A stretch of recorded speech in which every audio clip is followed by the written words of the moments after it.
Episode 38 हमला। Diamond fashion industry. Prisha जैसे ही office में एंटर करती है, वहां काम कर रहे उसके कलीग उसे घेर कर एसएसएस शादी की मुबारकबाद देने लगते हैं। शादी की बहुत बहुत मुबारक का प्रिशा।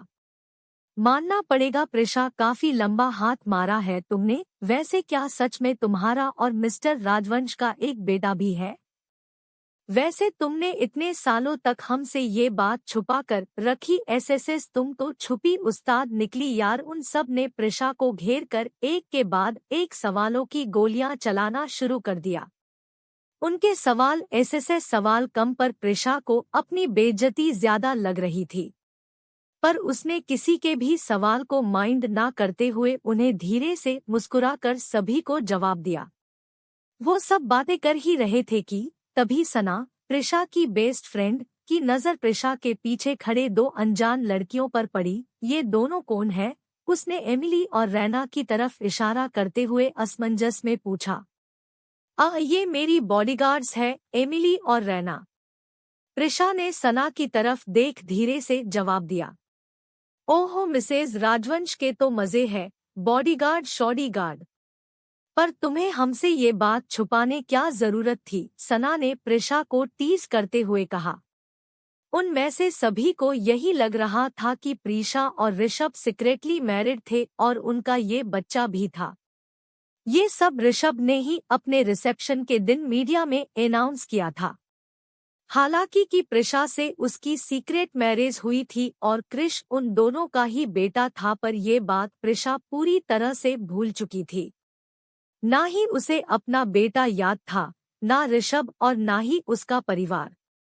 और उसके कलीग्स के ऐसे सवाल उसे बहुत ज्यादा अनकंफर्टेबल फील करवा रहे थे। और इन सब सवालों में अचानक ही उसके दिमाग में ऋषभ की एक सेंट वाइफ और क्रिश की असली माँ का ख्याल आ गया। पर इन सब ख्यालों को साइड रख वो सीधे अपने केबिन की तरफ बढ़ गई। एमिली और रैना भी उसके पीछे पीछे साय की तरह थी। उसने विनय को फोन कर एमिली और रैना को ऑफिस में लाने की परमिशन पहले से ही ले ली थी।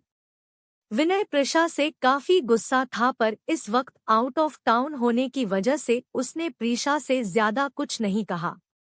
शाम के 6:30 बजे। मैम, ऑफिस आवर्स खत्म हो चुके हैं, बॉस आपका नीचे इंतजार कर रहे हैं, एमिली ने प्रिशा की तरफ देख पोलाइटली कहा। ओह हाँ, मेरा भी काम बस हो ही गया। इतना बोल प्रिशा ने अपना लैपटॉप बंद किया और अपना सामान समेत उन दोनों के साथ ऑफिस के बाहर चल दी। ये गिरगिट अपना रंग क्यों नहीं बदल रहा है? पहले ड्रॉप करने आया और अब पिक करने आ रहा है। एसएसएस इतना केयरिंग क्यों हो रहा है ये मेरे लिए? प्रिशा मन ही मन यही सब सोचते हुए अपने कदम आगे बढ़ा रही थी। डायमंड फैशन इंडस्ट्री के सामने वाली रोड पर ऋषभ के कार्स का काफिला एक कतार में खड़ा था। ऋषभ अपने कार में ड्राइविंग सीट पर बैठा अपने मोबाइल में कुछ करते हुए प्रिशा का ही इंतजार कर रहा था। प्रिशा ने एक नजर ऋषभ को देखा और कार का दरवाजा खोल उसके साइड वाले सीट पर जाकर बैठ गई। ऋषभ ने बिना कुछ बोले एक नजर उसे देख अपनी कार स्टार्ट कर दी। ऋषभ के कार्स का काफिला रास्ते पर दौड़ने लगा। इसी बीच प्रिशा बस ऋषभ को ही घूरे जा रही थी। उसे समझ नहीं आ रहा था कि ऋषभ उसके लिए ये सब क्यों कर रहा है, और रह रह कर उसके दिमाग में ऋषभ के फर्स्ट वाइफ का ख्याल आ रहा था। बीबी में कि मैं बहुत ज्यादा हैंडसम और अट्रैक्टिव हूं ना, और मुझे ताड़ कर तुम्हारा मन नहीं भर रहा होगा। एसएसएस, अगर तुम मेरे साथ ऐसा वैसा कुछ करना चाहती हो एसएसएस तो बेझिझक कर सकती हो SSS, I won't mind it. Rishabh ने शरारती मुस्कान के साथ प्रिशा की तरफ देख उसे टीज करते हुए कहा। उसकी बात सुन प्रिशा सकपका सी गई।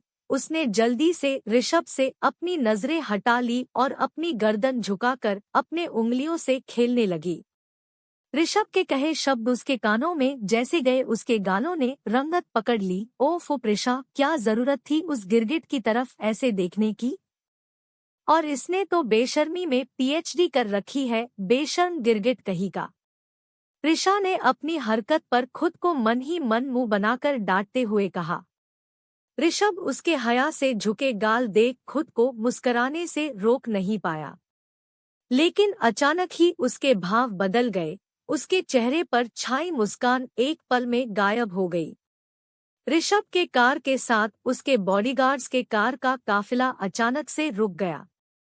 अचानक से कार के रुक जाने पर प्रिशा ने नजरें उठाकर सवालिया नजरों से ऋषभ की तरफ देख ऋषभ को देख वो एक पल के लिए डर गई।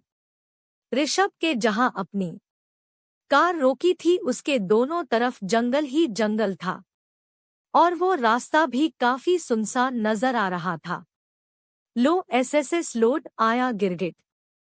पर इसे अचानक क्या हुआ? एसएसएस कुछ देर पहले तो बेशर्म बने फिर रहा था और अब एसएसएस अब इसके चेहरे पर भूतिया एक्सप्रेशंस क्यों है?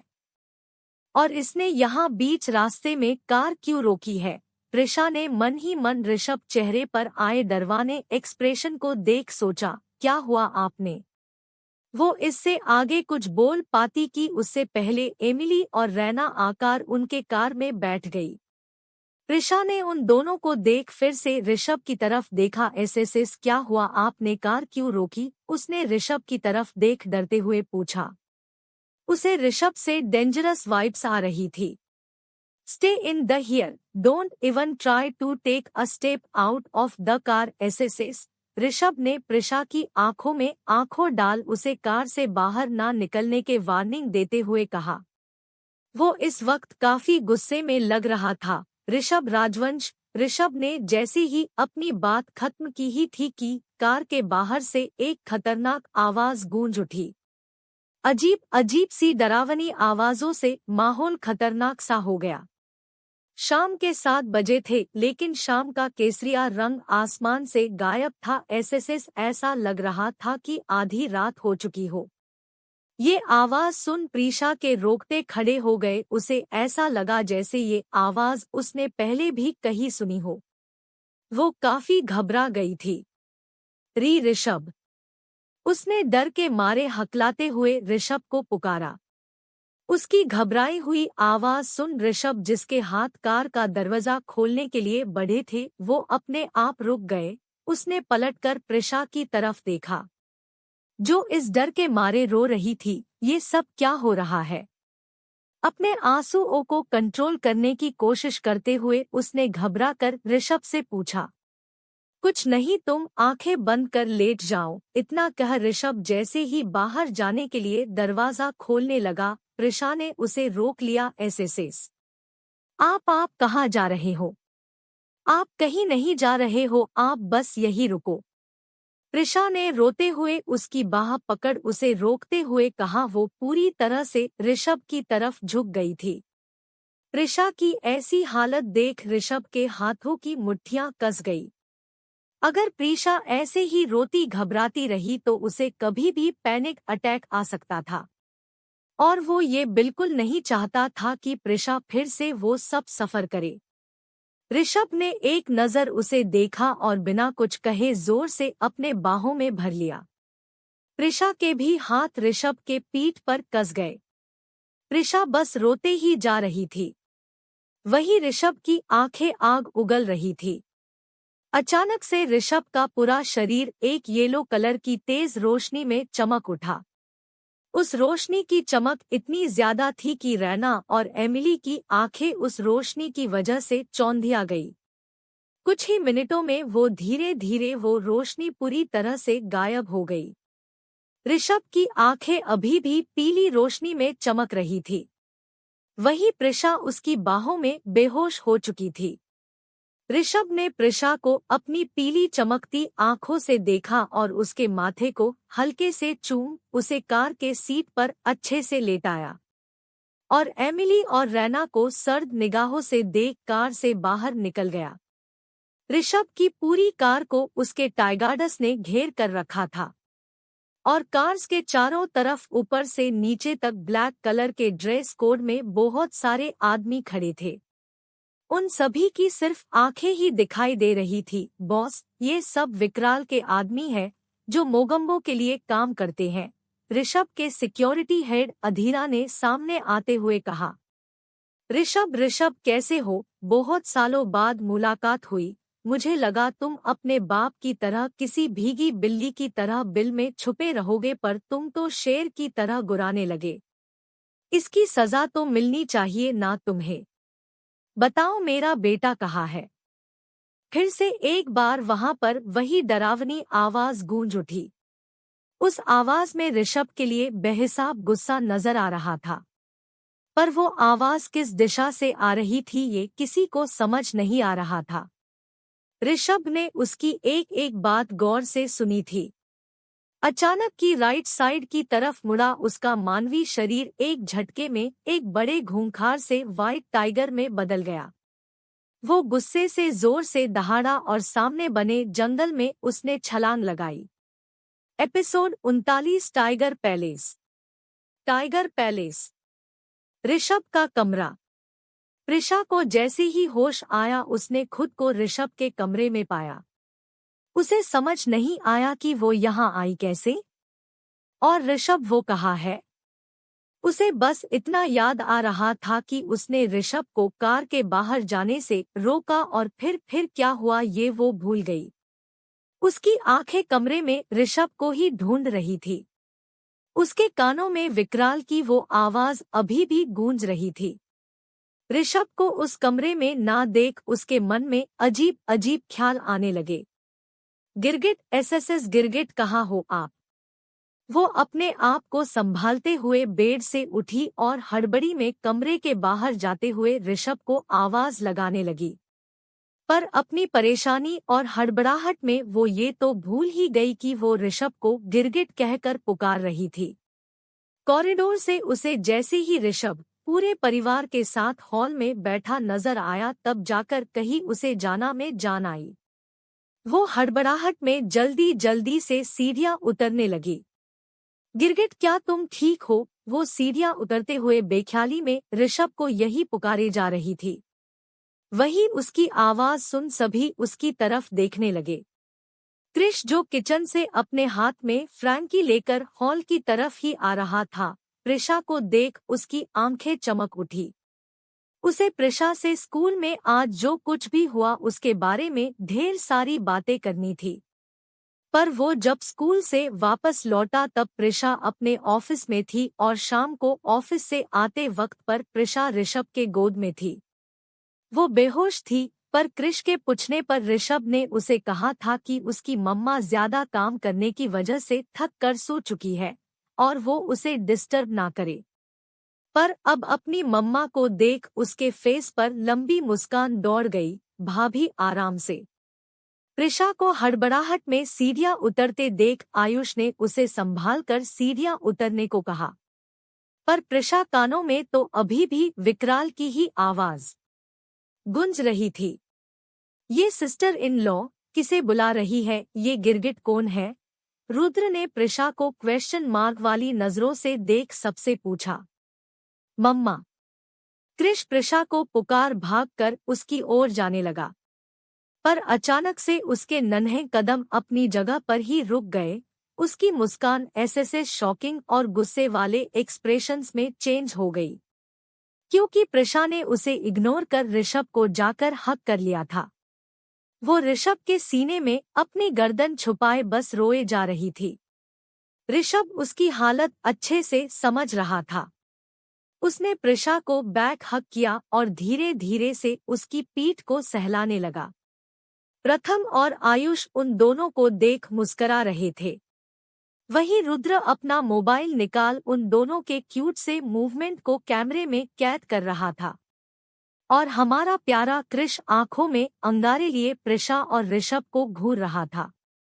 आप ठीक तो हो ना। प्रिशा ने उससे दूर होकर उसे ऊपर से नीचे तक स्कैन करते हुए परेशानी भरी आवाज में पूछा। हाँ, मैं ठीक हूँ, ऋषभ ने उसे अपनी गहरी नजरों से देखते हुए जवाब दिया। वो एसएसएस कौन। प्रिशा उससे पूछना चाहती थी कि उन पर अटैक करने वाले लोग कौन थे और वो बेहोश कैसे हुई, पर वो अपनी बात पूरी पाती कि इससे पहले क्रिश की नन्ही गुस्से और जलेसी से भरी आवाज उसके कानों पर पड़ी। मम्मा।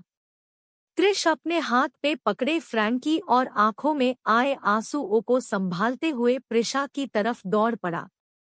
एक तो उसकी मम्मा ने उसे इग्नोर किया, दूसरा वो रो रही थी और सबसे दुख भरा तो ये था कि वो उसके लाइफ के विलन के बाहों में रो रही थी और उनकी केयर भी कर रही थी। क्रिश की आवाज सुन प्रिशा रियलिटी में वापस आई। वो अभी भी ऋषभ के काफी करीब खड़ी थी, वो सबके सामने ऋषभ के गले लग गई।